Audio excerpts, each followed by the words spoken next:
Բարև ձեզ Արարատ հեռուստաընկերության եթերում շտապ օգնություն հաղորդաշարն է, մենք խոսում ենք մարդու ամենաթանկ ունեցվածքի առողջության մասին, հարգելի հեռուստադիտողներ, եւ քանի որ մենք ուղիղ եթերում ենք աշխատում, ձեզ նույնպես տալիս ենք հնարավորություն մասնակցելու մեր հաղորդմանը ձեր հարցերով։ Հիշեցնեմ մեր հեռախոսահամարը, կարծում եմ շատերիդ լավ ծանոթ 54 89 34 եւ էլեկտրոնային փոստի հասցեն, որով նույնպես կարող եք ուղարկել հարցերը շտապ օգնություն շնիկ Արարատ գծիկ tv.am։ Այսօր հարգելի հեռուստադիտողներ, մենք հետաքրքիր հյուր ունենք եւ քննարկելու ենք մի հետաքրքիր թեմա, խոսքը նյարդավիրաբուժական հետազոտությունների մասին է եւ ավելի մասնավոր ակնահատակի նկարահանման, ակնահատակի պատկերը նյարդային եւ անոթային խնդիրների դեպքում, թե ինչպես է օգնում բժիշկներին։ Այս առիթով մենք տաղավար ենք հրավիրել նյարդավիրաբույժ բժշկական գիտությունների թեկնածու Նիկոլայ Խաչատրյանին, հիշեցնում եմ մեր հեռախոսահամարը կրկին 54 89 34 զանգահարեք ձեր հարցերով։ Բարև ձեզ բժիշկ։ Շնորհակալություն, որ եկաք մեզ հյուր։ Բժիշկ, ընդհանրապես հետազոտությունները համարվում են ճիշտ ախտորոշման հիմքը եւ եթե դրանք կատարվում են լիարժեք եւ բարձր մակարդակով, նաեւ երաշխիք են համարվում հետագա բուժման ճիշտ տակտիկա ընտրելու համար։ Մեր այսօրվա թեման մասնավորեցրած, նյարդավիրաբուժական պաթոլոգիաների ժամանակ, անոթային պաթոլոգիաների ժամանակ ակնահատակի դերակատարությունը։ Ճիշտ է, առաջին հայացքից սա մի թեմա է, որ կարելի է հենց ակնաբուժների հետ քննարկել, բայց այսօր փորձենք հասկանալ, թե ինչ ինֆորմացիա է տալիս ակնահատակը հենց նյարդավիրաբուժներին, անոթաբաններին եւ մնացած բժիշկներին, ովքեր մարդու առողջական այլ խնդիրներով են զբաղվում։ Կողմեք։ Իհարկե։ Դուք բերել եք շատ նյութեր, որ կարծես պետք է ավելի օգնեն թեման ավելի լավ յուրացնելու համար։ Երևի մենք սկսենք հենց աչքի կառուցվածքից, որպեսզի հասկանանք ինչ է ակնահատակը, ինչ կա այնտեղ, ինչ եք տեսնում, ինչ եք հետազոտում։ Նախ շնորհակալություն Կարինե ջան հրավերքի համար։ Խնդրեմ։ Ես կփորձեմ այս ժամանակը շատ օպտիմալ լավագույն կերպով օգտագործել, հնարավորինս ինֆորմացիա տալով ժողովրդին հասկացնելու համար, թե ինչ է, ինչի համար է եւ ինչի համար է կատարվում։ Այո։ Խոսքը ախտորոշիչ միջոցների մասին է։ Ուրեմն նյարդային նեյրովիրաբուժական եւ մյուս հիվանդների ախտորոշման համար հիվանդությունների բավական միջոցներ կան, ինչպես ասացիք, այսօր մենք ֆիքսվենք, կենտրոնանանք ակնահատակի պատկերով ախտորոշումներ իրականացնելու վրա։ Այո։ Նախքան անցնելը, թե մենք ինչ ենք անելու, ես հայտնեմ, որ առաջին անգամ ակնահատակը դիտել է Հելմհոլցը, գերմանացի ֆիզիկը 1851 թվականին, այսինքն 1160 տարի առաջ։ Այո։ Եվ երբ որ նա նայել էր ակնահատակը, այն ժամանակ նկարել չկար, դա իր համար բավական մեծ հրաշք էր եւ ժողովուրդը, բժիշկները սկսեցին օգտվել այդ հետազոտման եղանակից, ինչ է իրենց ներկայացնում, քիչ հետո կասեմ։ Սա մոռացված եղանակ չէ։ Առ այսօր ակնահատակը նկարահանում են, դիտում են շատ եւ շատ մասնագետներ, թե նյարդաբաններ, թե ակնաբուժներ, թե ընդհանուր թերապևտներ, թե վիրաբուժներ եւ թե մյուս բոլոր բժշկության ուղղությունների աշխատողներ։ Պարզապես դիտում են բժիշկ, թե նաեւ պատկերն են ստանում, կոնկրետ, ինչպես ասենք, ռենտգենյան պատկերը կամ սրտագրության, ինչ որ մի բան լինում է հիվանդի ձեռքին հետազոտությունից դուրս գալու։ Դժբախտաբար 21-րդ դարն է եւ կարող ենք ասել ոչ։ 3 տարեկան երեխան անգամ այսօր նկարահանում է ֆոտոապարատով, իսկ ակնահատակը այսօր չեն նկարում։ Բժիշկ, ո՞րն է պատճառը։ Գուցե այնպիսի հետազոտություններ կան, որոնք, այսպես ասած, ծածկում են նաև այդ դաշտը եւ նույն ինֆորմացիան, որ պետք է ստանային ակնահատակի պատկերից, նկարից, մեկ ուրիշ հետազոտության պատասխանի մեջ կա արդեն։ Ոչ, ակնահատակը անփոխարինելի հետազոտության եղանակ է։ Ակնահատակը նայելը ես համարում եմ 0։ Նայելը անիմաստ է։ Չնայած հիմա բոլոր նյարդաբանական նեյրովիրաբուժական կլինիկաներում կան մասնագետներ, կա դրույք, կոչվում են նեյրոօֆթալմոլոգի դրույք, որտեղ բժիշկ ակնաբուժը եւ նյարդաբանը, որը վերապատրաստվել է այդ ուղղությամբ, նայում է ակնահատակը Եվ այդ գործիքով մենք քիչ հետո մենք ցույց կտանք այդ ինչ գործիք է եւ նայելուց հետո նկարագրում է թղթի վրա։ Դա սուբյեկտիվ կարծիք է, մեկի կարծիքը։ Դա Հայաստանում բոլոր նյարդաբանական բաժանմունքներում ոչ կա միայն այդ Հայաստանում, այլ ամբողջ աշխարհում դա ընդունված ուղեցույց է։ Բոլոր նյարդավիրաբուժական նյարդային կլինիկաները պարտադիր պետք է ունենան նեյրոօֆթալմոլոգ։ Այդ դերը պոլիկլինիկաներում փոխարինում է ակնաբուժը։ Նայելով ակնահատակը նրանք տալիս են եզրակացություն։ Ըստ այդ եզրակացության շատ եւ շատ հիվանդությունների բուժումը դառնում է ավելի օպտիմալ եւ ճիշտ։ Որպեսզի հասկանանք, թե ինչպիսին դա ինչ է իրենից ներկայացնում, նախ պատկերը տեսնենք։ Խնդրենք մեր ռեժիսորին ցույց տալ։ Հա, ռեժիսորը ցույց տա ակնահատակի մուլյաժը, փաստորեն պատկերն ենք տեսնում։ Սա ակնագնդի կտրվածքն է։ Այստեղ մենք տեսնում ենք, սա ակնահատակն է։ Այո։ Իսկ լույսը մտնելով եղջերաթաղանթի, բբի եւ ոսպնյակի միջով հասնում է այստեղ եւ մենք տեսնում ենք ակնահատակը, ակնահատակի պատկերը։ Ինչ է սա, ինչու եմ ես այդքան կարևորում այս հետազոտության եղանակը լինելով ինքս նեյրովիրաբույժ, նյարդավիրաբույժ։ Այո։ Այստեղ մենք տեսնում ենք արյունատար անոթներ, ցանցաթաղանթի արյունատար անոթներ։ Ինչ կարող են դրանք տալ։ Այս անոթները հանդիսանում են ընդհանուր անոթային ծառի մեկ ճյուղը։ Այո։ Եթե դուք խոսքի ձեր մի ինչ որտեղ հեռավոր մի անկյունում ունեք մի ծառ եւ ուզում եք նկարագրել ինձ այդ ծառը, ես ինչ կասեմ։ Եկեք մի ճյուղ բերեք, ես տեսնեմ ինչի մասին է խոսքը։ Բերում եք, նայում եմ, ասում եմ, գիտեք, ինձ սա տանձի ծառ է։ Այսինքն ինչ անոթ որ այստեղ է, նույն անոթը թոքում, սրտում, լյարդում, երիկամներում, աղիներում, մաշկում ամեն տեղ է։ Այսինքն նայելով ակնահատակը մենք պատկերացում ենք կազմում ընդհանուր անոթային ծառի մասին։ Դա նոր բան չէ, բժիշկ։ Դա նոր բան չէ, նորը։ Սրա մասին բազմիցս ասում են եւ ակնաբուժները, եւ նույնիսկ տեսեք, երբ մենք դիաբետի մասին էինք խոսում, էնդոկրինոլոգ բժշկուհին նշեց, որ մենք շատ սերտ համագործակցության մեջ ենք ակնաբուժների հետ, որովհետեւ եթե նա նկատում է որևէ փոփոխված պատկեր եւ դա բերում է դեպի մեր կաբինետ, առաջին ախտորոշողը փաստորեն ստացվում է դիաբետի հենց ակնաբուժը, մինչև նույնիսկ գլյուկոզայի հետազոտություն արյան մեջ անցնել է մարդու, հա։ Իմ պրակտիկայում կան դեպքեր, որ դիաբետ ես եմ ախտորոշել։ Այո։ Կան երևի 10-ից ավել դեպքեր։ Իսկ ո՞րն է նորությունը։ Նորությունն այն է, որ մենք խնդրեմ ռեժիսորին ցուցադրել նաև մյուս պատկերը, այստեղ այն գործիքն է, որով Սա այն գործիքն է, որով դիտում են ակնահատակը եւ ինչպես են դիտում մյուս նկարով, տեսնեք։ Սա սովորական օֆթալմոսկոպ։ Ահա թե ինչպես են դիտում, տեսեք։ Լայնացնում են հիվանդի պացիենտի բիբը, դեղորայք են կաթեցնում, որը որոշ հիվանդությունների ժամանակ գլաուկոմա արգելվում է։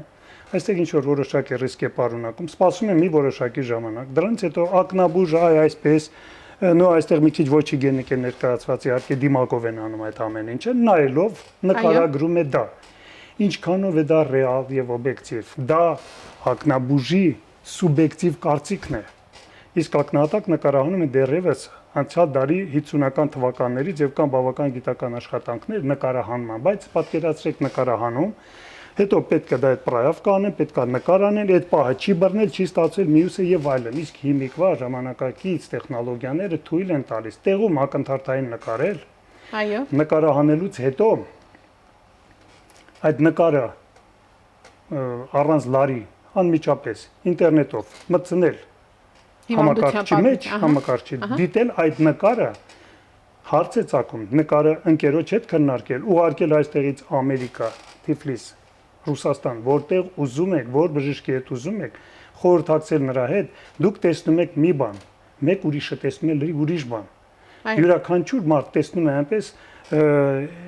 ինչքան իր բագաժն է թույլատրում, այսինքն ինչքան իր բժշկական փորձը, մտածելակերպը, օրինակ խոլեստերինով զբաղվող, անոթային խնդիրներով զբաղվող անմիջապես նրա մեջ խոլեստերին կտեսնի։ Այո։ Իսկ ակնաբուժը, նեյրոակնաբուժները, նեյրոօֆթալմոլոգները դիտում են ընդամենը կանգային պտկիկ, սկավառակը, որը ես միգուցե Այո։ այստեղ ցույց տամ սխեմայի վրա։ Տեսեք, ասացի, մտնում ենք այստեղից, նկարում ենք աչքի հատակը։ Սա արդեն աչք չէ, սա արդեն ուղեղ է։ Այո։ Տեսեք, գալիս է եւ այստեղից մտնում ուղեղ։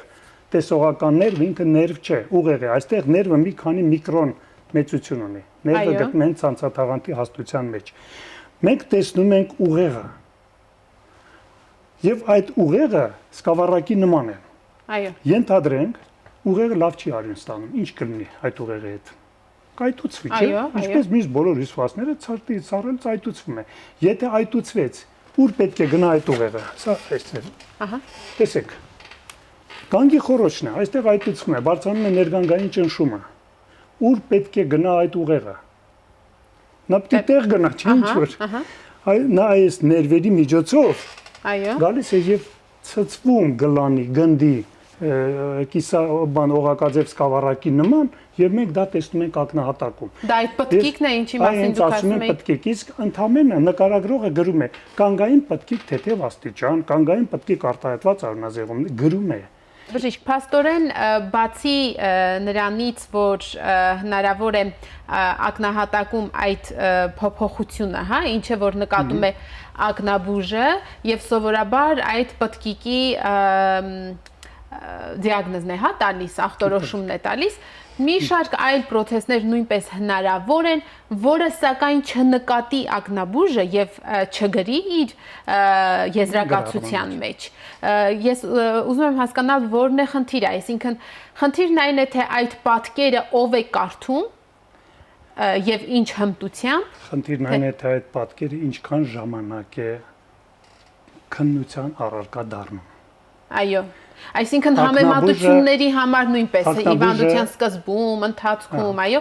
ակնաբուժը նայում է այդ պատկերը մաքսիմում 5 րոպե չես կարող աչքի մեջ լույս գցել, մի քանի րոպե։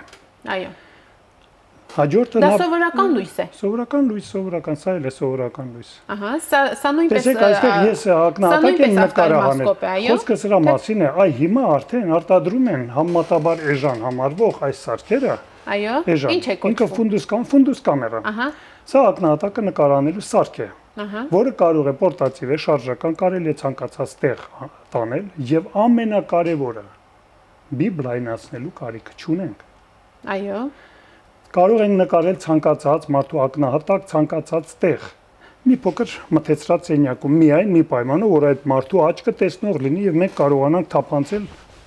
դեպի մինչև ցանցաթաղանթ։ Այո։ То есть կատարակտա, եղջերաթաղանթի վնասում եւ այդ չունենանք։ Այո, ճանապարհը բարձ։ Ճանապարհը լույսը բաց լինի, եթե լուսամուտը փակ է, ակնահատակ ընդհանրապես լուսամուտ է դեպի օրգանիզմի ներսը։ Սա միաժամանակ եւ այդ լույսն է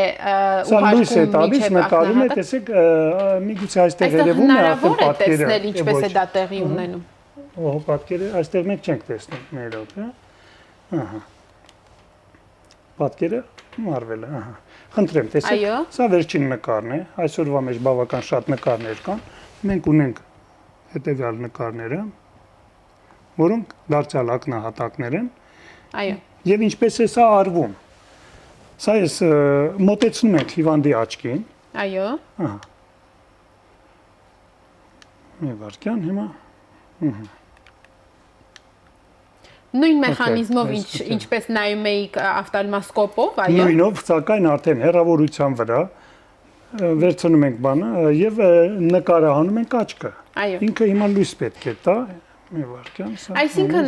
այն գործողությունը, որ կատարվում է օֆթալմոսկոպով եւ առանց նկարելու, գումարված է այստեղ նկարահանող սարքը նույնպես եւ տվյալ պահին ֆիքսվում է ակնահատակի վիճակը։ Հիվանդին մի ակնթարթ միայն նեղություն, անհանգստություն պատճառելով, հաջորդ պահին արդեն մենք բան ենք անում։ Հասկանալի է։ Եվ բժիշկ, արված մեկ կադրը բավական է լինում, թե հնարավոր է, որ մի քանի կադրի, մի քանի դիրքից, օրինակ, չգիտեմ, կարիք լինի։ Այստեղ հենց այստեղ է, որ ես ասում եմ, ակնահատակի նկարահանումը ունի բացառիկ կարևոր եւ անփոխարինելի դեր։ Եկեք մենք դիտենք ակնահատակի նկարները, տեսեք, այստեղ մենք նկարում ենք, տեսեք, սեղմում ենք կոճակը եւ լույս է տալիս։ Այո։ Լույս։ Ֆլաշ, եւ սա նկարում է ակնահատակը արդեն աչքին բանը հենելով աչքին նկարում ենք այս լույսը։ Մեր այս լուսավոր պայմաններում բնականաբար այդ լույսը չի նկատվում, խնդրենք ռեժիսորին տեղադրել։ Ահա մենք տեսնում ենք այստեղ ակնահատակի։ Սա արդեն ակնահատակ է։ Սա նորմալ վիճակն է, բժիշկ։ Ես մի քիչ մոտիկից եմ տեսնում, դժվարանում եմ ասել, այստեղ պետք է որ նորմալ լինի, ես չեմ տեսնում ընդհանրապես նորմալ ակնահատակ։ Ցանկացած ակնահատակում կա ինչ որ փոփոխություն,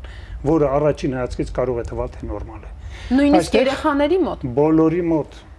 չի կարող պատահել, եթե մարդը շնչում է այս օդը, ապրում է այս պայմաններում, սնվում է եւ նրա մոտ անոթային խնդիր չլինեն։ Մի փոքրիկ անգինա, մի փոքրիկ հիվանդություն, տրավմա, հոգեկան ապրում նա անմիջապես ազդում է արյունատար անոթների վրա եւ դա երևում է ակնահատակում։ Դա մենք կարող ենք համարել, որ իբր կարմիր լույսը թեթև թարթում է։ Այո։ Իսկ երբ որ կարմիր լույսը արագ է թարթում եւ անընդհատ, դա արդեն ուրիշ փոփոխություններ են։ Այստեղ մենք տեսնում ենք երակները։ Այո։ Եթե մենք մի փոքր այստեղ երակային կանգ ունենք, այստեղ հավանաբար այս մարդու մոտ կա թոքային խնդիրներ, երակային արտահոսքի դժվարացում։ Դա պետք է որ լինի թոքերից։ Տեսեք, սիրտ արյուն է մղում։ Ով է ետ բերում։ Թոքերը։ Եթե թոքերը չեն աշխատում, առաջանում է թոքսերտային անբարոյություն, մարդը հայտուցվում է, արյունը գնում, ետ չի դառնում։ Այստեղ մենք ունենք թոքային խնդիր։ Ներգանգային ճնշում չունենք։ Եթե մյուս կողմից էլ այս պատկերն է, տեսեք, նա ձագարաձև փոս է ընկած, փոսից է դուրս գալիս։ Եթե չկա ներգանգային ճնշում, ուղեղի ուռուցքի եւ այլնի մասին կամ աբսես կամ ինչ-որ ծավալային գոյություն, մենք արդեն չենք մտածում։ Եթե տեսնենք, որ այստեղ այնինչ սովորաբար ըստ ձեզ մտածում են ակնաբուժները։ Այսինքն նրանք տեսնում են միայն այդ պտկիկը եւ հուշում են միայն ներգանգային ուռուցքի մասին։ Եթե չեմ սխալվում, ոնց որ բերել եմ այդպիսի մի նկար, եկեք հաջորդը նայենք, այո։ Հաջորդը, չէ, սա արդեն տեսեք նա ակնահատակի նկարներն էր։ Այստեղ մենք տեսնում ենք ուղեղի անոթների նկարը, միկրոսկոպիկ նկար, վիրահատության ժամանակ կատարված նկար։ Սա ուղեղի անոթներն է։ Այո, սա նույնպես ակնահատակ։ Սա նույնպես կանգային պտկիկ չունենք, այստեղ անոթային սպազմ եմ ես տեսնում զարկերակային, այստեղ այս մարդու մոտ հիմնական խնդիրը հավանաբար պարանոցի, այսպես կոչված օստեոխոնդրոզն է, իրականում պարանոցի հոդերի միջվողային հոդերի բորբոքում, որից տալիս է զարկերակային սպազմ եւ առաջացնում այն բոլոր հիվանդությունները, ինչ անվանում ենք տարբեր ախտորոշումներով, ուղեղի անցողիկ խանգարումներ, վերտեբրոբազիլար անբավարարություն եւ այլ եւ այլ։ Ես այդ ախտորոշումները այսօր մի կողմ եմ դնում։ Հաջորդ նկարը խնդրենք։ Հաջորդը սա ուղեղի նկար է, որտեղ սիլիկոնը լցված է կարմիր զարկերակի, կապույտի երակի մեջ, տեսեք, գրեթե նմանատիպ պատկեր է։ Սա արդեն մակրոսկոպիկ պատկերն է ուղեղի։ Մյուս արդեն ակնահատակի նկարը տեսնենք, ահա թե ինչին են ասում կանգային պտկիկ։ Տեսնում եք, սկավառակի եզրերը։ Այո։ Այստեղ ես մտածեցի, որ հիվանդի մոտ կա ուղեղի ինչ-որ խնդիր։ MRT անելուց հետո պարզվեց, որ ընդամենը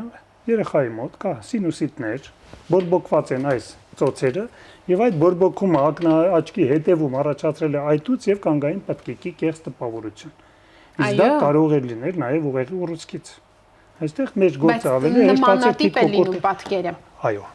Ուզում եմ ասել։ Այսինքն հնարավոր է, որ սա նույնպես չտա վերջնական, այսպես ասենք, ախտորոշում։ Հնարավոր է, որ տարբերակներ լինեն եւ միևնույն է, սա պետք է հաստատվի այլ հետազոտության արդյունքներով, MRT-ով կամ կրկնում եմ, սա ախտորոշում տալ չի կարող։ Այո։ Սա կարող է տալ, թե ինչ է կատարվում տվյալ օրգանիզմում։ Թե որ ուղղությամբ գնալ, այո։ Չէ, ինչ է կատարվում։ Տեսեք, եթե մենք ունենք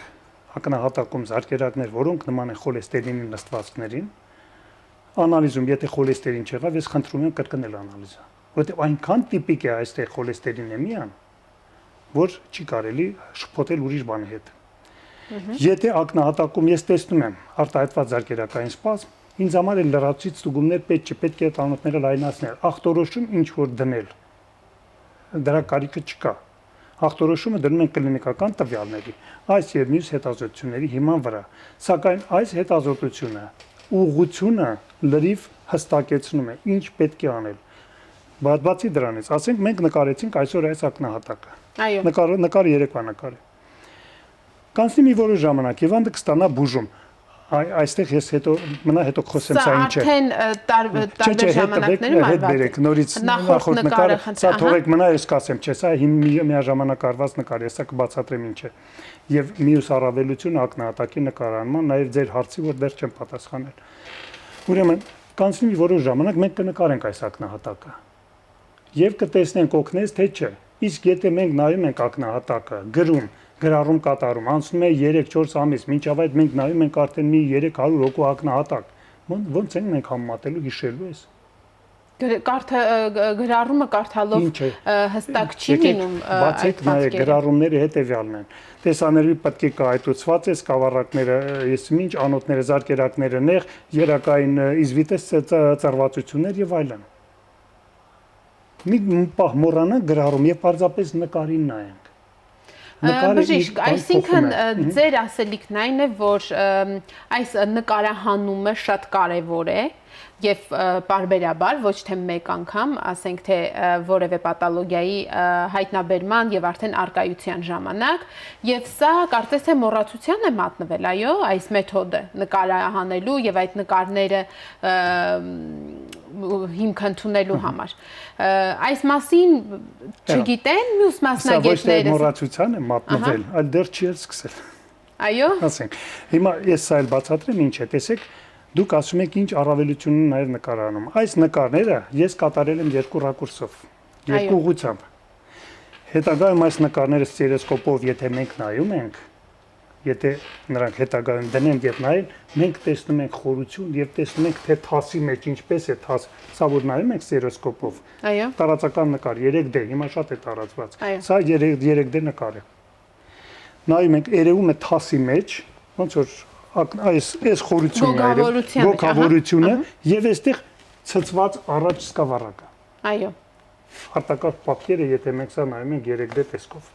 Սա այդ ներգանգային ճնշման բարձրացման ժամանակ ոչ միայն ներգանգային, այլ այստեղ մենք ունենք աչքի հետևում բորբոքային աչքի հետևի բջջանքի բորբոքային process։ Այստեղ բարեբախտաբար ներգանգային process չունենք, սա բացառիկ դեպք է։ Սովորաբար նման դեպքերում մենք ունենք, եթե մի կողմից է, մյուսը ոչ, ուղեղի ուռուցք։ Երբ որ ես ուղարկում եմ նրան MRT-ի, ես վախենում եմ, ես շատ եմ ափսոսում, որ բարեբախտաբար նման բան չկար եւ դա ինձ ահագին ուրախացրեց։ Այստեղ ակնահատակը շփոթեցության մեջ է գցել։ Բայց ախտորոշել է, որ մենք ունենք այստեղ ակտիվ բորբոքային process եւ պետք է դա բուժել, այլապես նա վեր կացվի արախնոիդիտի եւ հետագա ուրիշ ուղեղային բարդությունների։ Բժիշկ, մենք կարծես թե հենց ինքներս մեզ մի փոքր հակասելով ենք խոսում։ Նախ ասում ենք, որ ակնահատակը այն տեղն է, որտեղ կարելի է հայելու պես տեսնել մարդու առողջական վիճակը, չէ՞, այս կամ այն խնդիրը եւ ես գոնե մեր հաղորդման սկզբում պատկերացնում եի, որ դա շատ հստակ է, որ եթե այս տիպի անոթային փոփոխություն է ակնահատակում, դա զուտ անոթային խնդիրների մասին է հուշում, այն տիպի փոփոխություն է, օրինակ կարող է դիաբետի մասին հուշել եւ այլն։ Բայց հիմա ասում ենք, որ օրինակ կասկածը գնում է դեպի ներգանգային ուղեղային ուռուցքը, բայց սա ընդհանրապես բորբոքում է։ Դրանք իրարից հեռու բաներ են։ Եթե ասենք թե գոյացություն լիներ, բայց ոչ ուռուցքային, ասենք թե կիստա լիներ, մեկ ուրիշ բան, չգիտեմ, դուք բժիշկ եք ավելի լավ կպատկերացնեք։ Հնարավոր է հավատալը ավելի հեշտ լիներ դրան, բայց եթե բորբոքումը ուռուցքի հետ է շփոթում պատկերը, կամ նայողը, դիտողը, գնահատողը, այդ դեպքում ինչպես վստահ է։ Դիագնոզի տեսակետից ուռուցքը, բորբոքումը, անոթային հիվանդությունները բոլորովին տարբեր բաներ են։ Այո։ Բայց կլինիկական պատկերով եւ ուռուցքը եւ բորբոքումը եւ ինսուլտը նույն կլինիկական պատկերն են տալիս են ներգանգային ճնշման այդ կողմից բարձրանալու կլինիկական պատկեր։ Մենք տեսնում ենք այս կողմից ներգանգային ճնշման բարձրանալու կլինիկական պատկեր, որը ասացի բացառիկ դեպք է 1000-ից մեկը, որ ժխտվեց ներգանգային ներսի process-ը, որովհետև այդ ներվը դեռ ճանապարհ ունի անցնելու մինչև աչքին կպնելու։ Գանգի խոռոչից դուրս եկած հատվածում է նա տուժել, ոչ թե գանգի խոռոչում։ Դա բացառիկ դեպք է։ Իսկ իրականում նա տուժում է այստեղ։ Իսկ հետաքրքիր է, այդ ինչ է կոչվում այդ հիվանդությունը, դա ինչ բորբոքում էր, դա ինչի հետևանք էր, ներվի այդ հատվածի բորբոքումը։ Ռետրոբուլբար փափուկ բջջանքի բորբոքում եւ տեսանելի նևրիտ։ Այս աղջիկը կուրացել էր։ Հիմա բարեբախտաբար չէ, տեսնում եմ։ Վերականգնվում է։ Այո, վերականգնվում է։ Դեղորայքի ազդեցությամբ։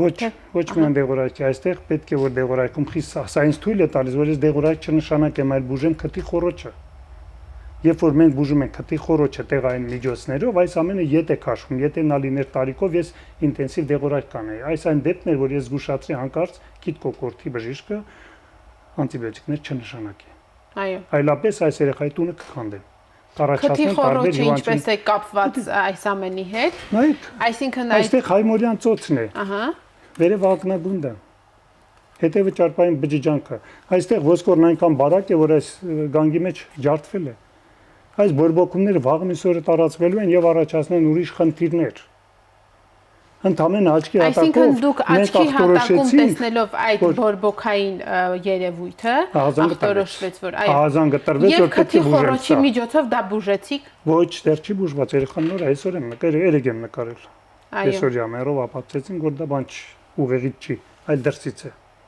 Աչքի հատակում կան նաև հիվանդություններ բազմաթիվ, որոնք նույնպես ուղեղի հիվանդության արտացոլումը չեն, հենց աչքի հատակի հիվանդություններն են, դրանք բավականին շատ են։ Ցանցենու դեգեներացիա, տեղային տարբեր դեֆեկտներ կարող են լինել, սկատոմաներ եւ այլն տարբեր բաներ են լինում։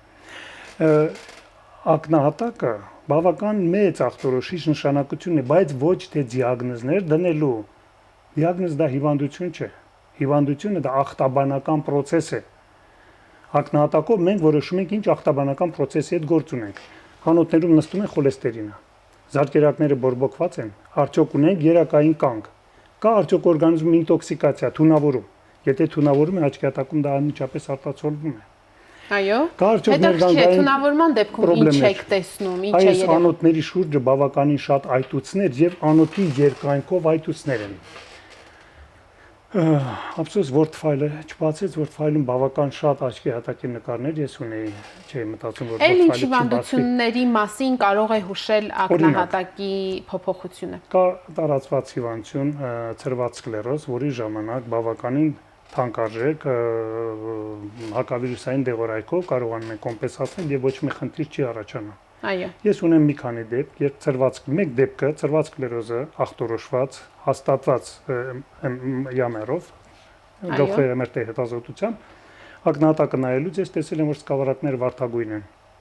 Սա բացառում է ցրված սկլերոզը։ Փոխարեն տեսել եմ երակային կանգ։ Այստեղ պարանոցային երակների արտահոսքի գենետիկ խանգարում է, որը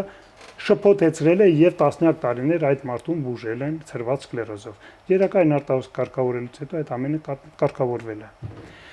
Մյուսը, այսինքն ցրված սկլերոզ, եթե ակնահատակում սկավառակները սպիտակ եւ մատվի պղտոր չեն, դա ցրված սկլերոզ չէ։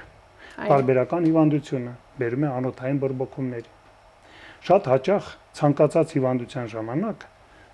ջերմային կամ ինտոքսիկացիայի ժամանակ տուժում է արյունատար անոթը։ Ասենք ունենք աղմուկ ականջում։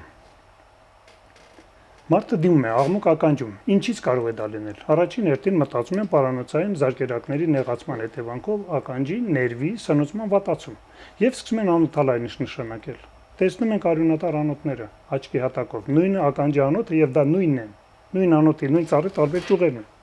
Այո։ Եվ տեսնում ենք, որ այսքան խոշոր զարկերակ, գույնը գցած, բորբոքված, եւ նա ոչ մի անոթալայնիչ նրան պետք չի։ Ընդհակառակը անոթալայնիչը տալիս ենք լայնացնելու համար, լայնանում է առողջ անոթը, այս անոթը ավելի է մնում իր վատ վիճակում, եղած արյունը որ ստանում էր, դա էլ չի ստանում, գնում է ուրիշ տեղ։ Այս անոթը ոչ թե պետք է լայնացնել, այլ պետք է մաքրել, անոթի պատն է բորբոքված։ Այսինքն ակնահատակը հստակեցնում է բուժումը, թե ինչ բուժում պետք է տանել, ինչ անոթներ պետք է բուժել։ Բուժումից հետո կրկնակի եռակի պատկերներ անելով դուք երբ համեմատում եք այդ տարբերությունները լինում են շատ հստակ եւ հասկանալի։ Ուրեմն մենք գիտենք շատ հաճախ մենք բուժման չափանիշը նյարդաբանական հիվանդների դա հիվանդի ինքնազգացողությունն է եւ եղած տվյալների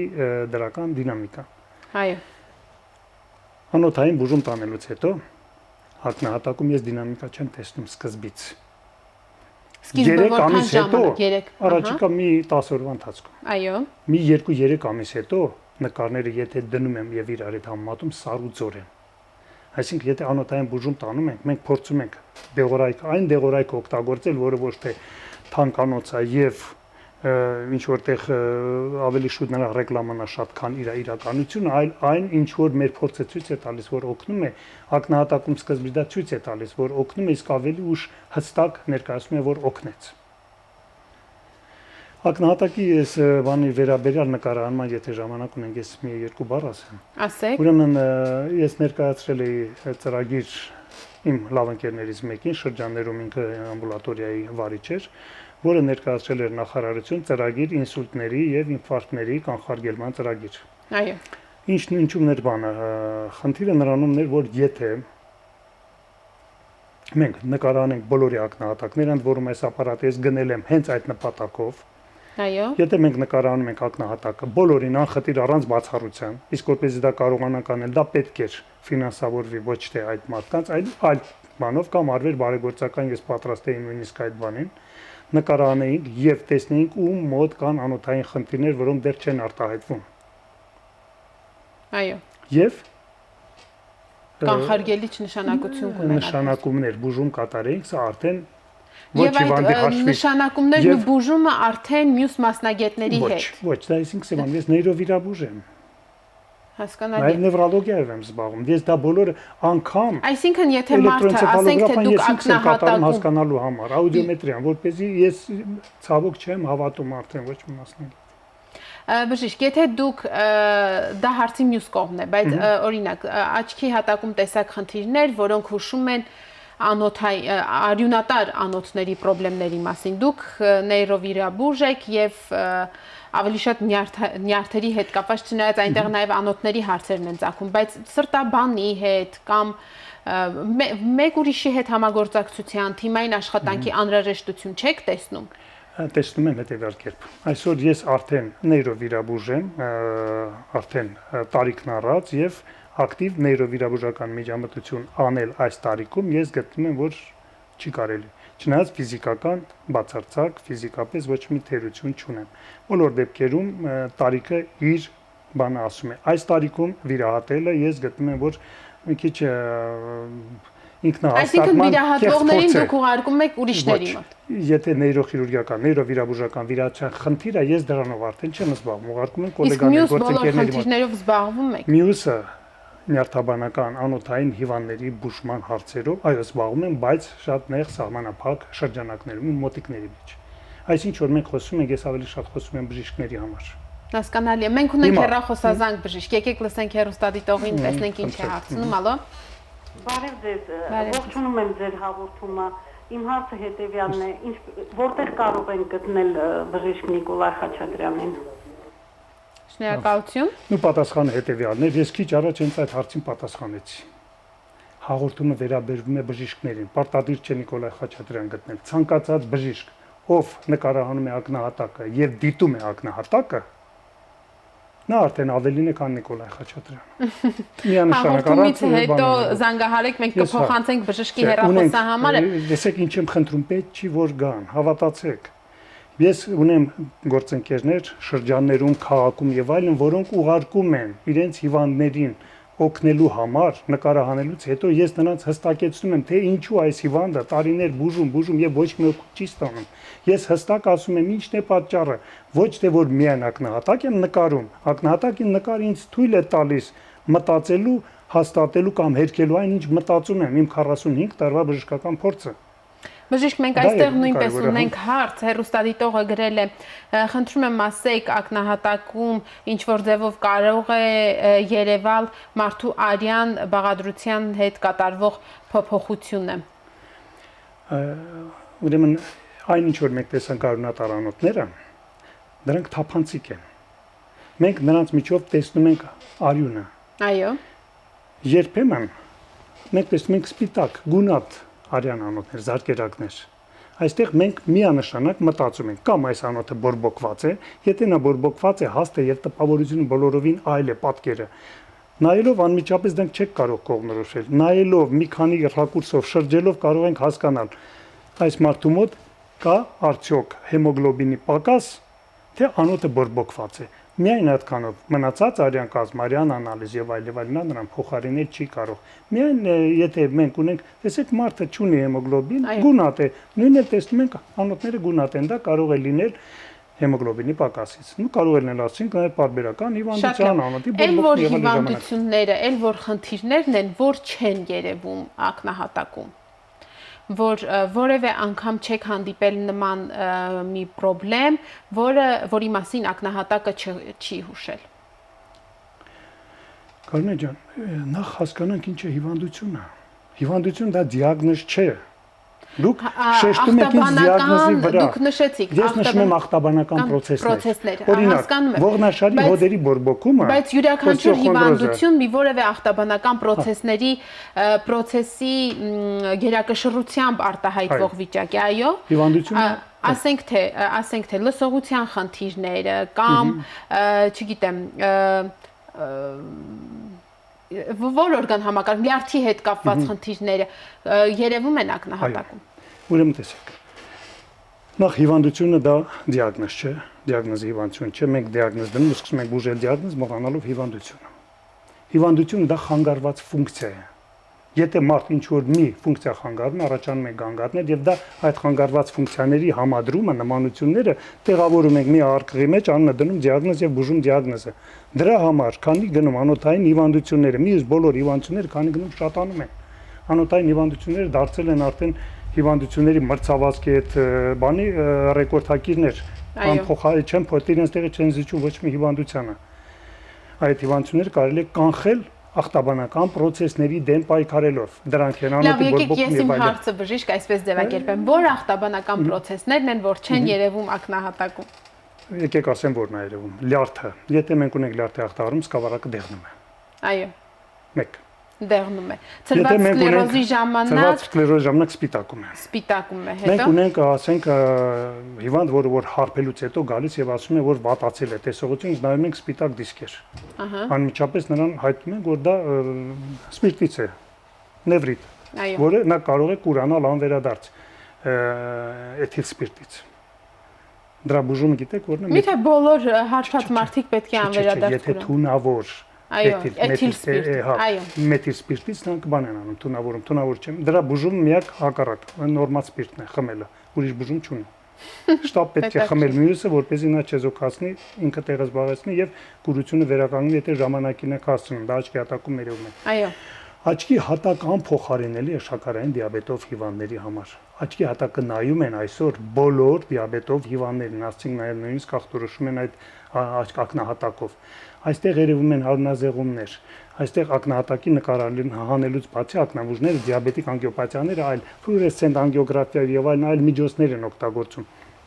Բայց ակնահատակը նայելուց այդ երևում են, թե ինչ վիճակում են այդ մարդու անոթները եւ այս մարդը ինսուլտ կստանա թե ոչ։ Ակնահատակով դա հստակ կարող ենք ասել կստանա թե չէ։ Ակնահատակի պատկերով մենք կարող ենք ասել անոթը բորբոքված է, այս մարդու մոտ անևրիզմա կա թե ոչ։ Եթե մարդու ակնահատակում ես տեսնում եմ ներգանգային բարձր ճնշում, այս բացառիկ դեպք եկեք մի կողմ թողնենք, դուք այս բացառիկ դեպքի վրա ինձ լավ նեղացրիք, սա կապ չունի, սա դիագնոզ չէ։ Այո, այստեղ ակնահատակը կարմիր է, բայց բարեբախտաբար ներսը կարմիր չէր, կանաչ էր։ Բայց շատ հաճախ դժբախտաբար դրանք լինում են ուղեղային երևույթների հետևանք։ Ներգանգային ճնշումը բարձր, եթե տեսնում եք բարձր է, այս մարդու մոտ հաստատ կա նևրոզ։ Ինչ է նևրոզը։ Ինչ դիագնոզ ուզեք դնում են նևրոզը։ Նևրոզի մասին մակուլատուրա, ինչքան ուզեք գրված է։ Նևրոզը ուղեղի էլեկտրական համակարգի թուլություն է։ Դա շատ մեծ այլ թեմա է բժիշկ։ Մեր ժամանակը սպառվում է, խնդրում եմ, ինձ արդեն հուշում են, որ պետք է ավարտենք։ Փաստորեն ակնահատակը կարելի է համարել այն հատվածը օրգանիզմի, որտեղ մենք ավելի ճիշտ բժիշկները, նյարդաբանները, նյարդավիրաբույժները, ակնաբուժները, ովքեր նայում են ակնահատակը, տեսնում են ուղեղի մի հատվածը եւ դա անոթավորված հատված է եւ այդ անոթների վիճակից կարելի է ենթադրություններ անել այս կամ այն պաթոլոգիական վիճակների արկայության մասին, ճիշտ է։ Այսքան այսօրվա հաղորդումից այս եզրակացությունը եւ այն, որ պետք է այս պատկերները անպայման լինեն, որպեսզի համեմատականներ լինի հիվանդության սկզբում, վերջում։ Եթե ես ժամանակ ունեմ 2 բառ ասեմ, ընդհանրապես ուրեմն, եթե այս սարքավորումով մենք ունենանք 20 հոգի, որը Հայաստանի տարբեր տարածություններում նկարահանում է աչքի հատակը եւ այդ ակնահատակով հայտնաբերում սպառնացող անոթային վտանգները եւ բուժում ինսուլտները, ինֆարկտները, ապա այսօր Հայաստանում տարին 5000 ինսուլտից, որից 2500-ը մահանում են, այո, ես հավատում եմ, որ 500-ից չի մնա, 10 անգամ եւ ավելին կպակասի։ Շատ լավ։ Դա ինչ է բերելու դեղորայքի ծախսի ահռելի քչացում եւ ահագին ֆիզիկական բժիշկների աշխատանքի քչացում։ Ինչքանով է եւ դա ում է ձեռ տալիս։ Ես հայտարարեցի, որ եթե այս սարքից ունենանք 20 հատ, Հայաստանում ինսուլտները տասնապատիկ, եթե ոչ ավել կքչանան, ել չեմ ասում ինֆարկտները։ Շատ շնորհակալություն բժիշկ հետաքրքիր զրույցի համար, հուսանք աստիճանաբար կհասնենք ձեր ուզածին։ Ես հուսով եմ, որ ուրիշները կանեն, հա։ Այո։